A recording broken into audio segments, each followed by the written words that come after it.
Ma'am, আমরা সম্পর্কের ক্ষেত্রে অনেক সময় দেখি যে ইগোর বিষয়টা চলে আসে, যদিও মানসিক স্বাস্থ্য ইগোটাকে ডিফারেন্টভাবে ব্যাখ্যা করা হয়, কিন্তু আমরা যদি জেনারেল লাইনে চিন্তা করি যে অনেকে মনে করে যে না আমি একটু সুপিরিয়র বা এই বিষয়গুলো অনেকটুকু চলে আসে, এটা সম্পর্ককে অনেকটুকু নষ্ট করে দেয়। দৈনন্দিন জীবনে এই বিষয়টাকে আসলে কিভাবে নিয়ন্ত্রণ করা যায়?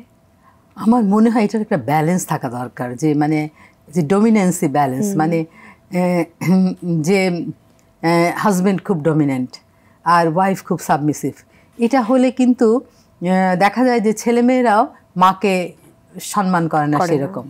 তো এখানে কিন্তু আমাদের যদি তারা নিজেরা এটা ঠিক করতে না পারে, তাহলে কিন্তু একটা থার্ড পার্সন প্রফেশনের দরকার হয়, যেখানে ডমিনেন্সটা ব্যালেন্স করতে হবে। কেউ খুব যদি ডমিনেন্ট হয়, সেটা কিন্তু সম্পর্কের ক্ষেত্রে, পরিবারের ক্ষেত্রে ভালো নয়। সেখানে তাদেরকে বোঝাতে হবে, তারা যদি নিজেরা বোঝে ভালো। আজকাল তো অনেক ইনফরমেশন আমাদের ইন্টারনেটেও পাওয়া যায়, সেখান থেকেও তারা নিয়ে বুঝতে পারে যখন বাচ্চারা অ্যাফেক্টেড হচ্ছে। আর না হলে প্রফেশনালের কাছে আসে, প্রফেশনালও তাদেরকে হেল্প করতে পারে অবশ্যই। জি ম্যাম, এই যে সম্পর্কগুলো এখন অনেকটুকু আমরা দেখছি ভাঙনের দিকে যাচ্ছে, বিচ্ছেদ অনেক বেশি বেড়ে যাচ্ছে, এর পেছনে কারণগুলো তো আমরা অনেকটুকুই আসলে বললাম। সেই ক্ষেত্রে একজন থেরাপিস্ট বা সাইকিয়াট্রিস্ট, তাদের ভূমিকাটা আসলে কেমন, এবং কাপল কাউন্সিলিং এই বিষয়ে আসলে কতটুকু ভূমিকা রাখতে পারে? এখন যদি একটা কাপল আমাদের কাছে আসে, এখন কাপল যা চায়, কাপল যদি বলে আমরা ম্যারেজটাকে টিকিয়ে রাখতে চাই, তাহলে আমরা সেই দিকেই কাজ করব, সেই লক্ষ্যেই কাজ করব।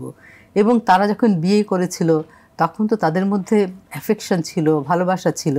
আমরা তখন তাদেরকে রেট্রোস্পেক্টিভ আগের কথাগুলো চিন্তা করতে বলি, যে তখন আপনারা কিভাবে একজন আরেকজনের সঙ্গে পরিচিত হয়েছিলেন, তখন কিভাবে আপনারা বিয়ের সিদ্ধান্ত নিয়েছিলেন, আপনাদের জীবনে যখন প্রথম বাচ্চা আসলো, তখন আপনারা কিভাবে একজন আরেকজনকে সাপোর্ট করেছিলেন।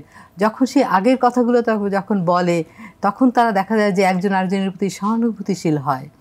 তা এরকম করে তারপরে আমরা যখন জানি যে এই বলছে ইনার এই দোষ, উনি বলছে তার এই দোষ, সেগুলোকে আমরা নিউট্রালাইজ করার চেষ্টা করি এবং দুজনকে আমরা অ্যাকাউন্টেবল করার চেষ্টা করি।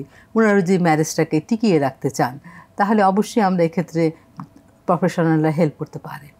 জি, অনেক ধন্যবাদ। এবং যারা বর্তমান জীবনে আসলে টানাপোড়েন এরকম সম্পর্ক এবং মানসিক চাপে আছেন দাম্পত্য কলহের জন্য, তাদেরকে আসলে পরিবার বা বন্ধু বান্ধব কিভাবে আসলে সাপোর্ট দিতে পারে? পরিবারের ভূমিকাটাও কেমন হওয়া উচিত? আমার তো মনে হয় পরিবার, বন্ধু বান্ধব অনেকেই সাপোর্ট দিতে পারে, কিন্তু অনেক কথা আছে ফ্যামিলির, হাজব্যান্ড কিংবা ওয়াইফে অনেক কথা আছে, সেগুলো হয় কি বন্ধু বান্ধব পরিবারকে বললে তারা তো প্রফেশনাল না, অন্য আরেকজনকে বলে দেয়। তখন দেখা যায় যে মেয়েটার যে একটা ফেস ভ্যালু আছে সমাজে, সেটা অনেকটা বিনষ্ট হয়। ছেলেটার একটা ফেস ভ্যালু আছে, সেটা বিনষ্ট হয়। সেই জন্য যে কথাগুলো অন্যরা জানলে এবং তার কোনো ক্ষতি হবে না, তার চাকরিতে, তার সমাজে, সেগুলো বলা যাবে। কিন্তু অন্য কথাগুলো আমার মনে হয় প্রফেশনালের কাছে বলাই ভালো, কারণ প্রফেশনাল সেগুলোকে স্ট্রিক্টলি কনফিডেন্সিয়াল রাখবে এবং নন জাজমেন্টাল ওয়েতে দেখবে সেটাও।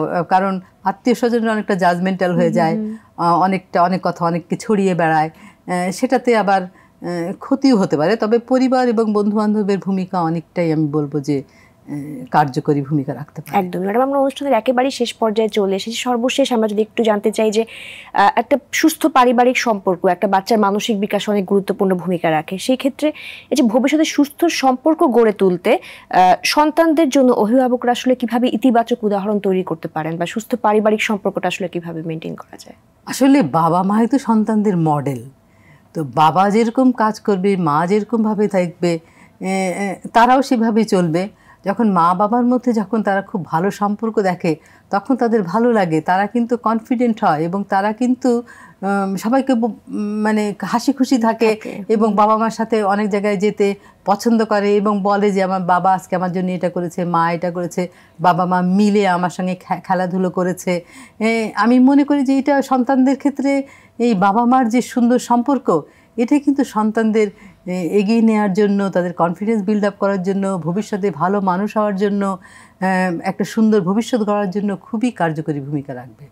অনেক অনেক ধন্যবাদ ম্যাম, এবং আশা করছি আজকের এই অনুষ্ঠান থেকে দর্শকরা অনেক বেশি উপকৃত হয়েছেন এবং দাম্পত্য জীবনে যে মতবিরোধ বা বিচ্ছেদের আগের বা পরের বিষয়গুলো নিয়ে আমরা অনেক কিছু জানতে পেরেছি। অনেক ধন্যবাদ ম্যাডাম আপনাকে মূল্যবান সময় দেওয়ার জন্য। তোমাকে অনেক ধন্যবাদ সাবরিন, তুমি খুব সুন্দর উপস্থাপনা করেছো।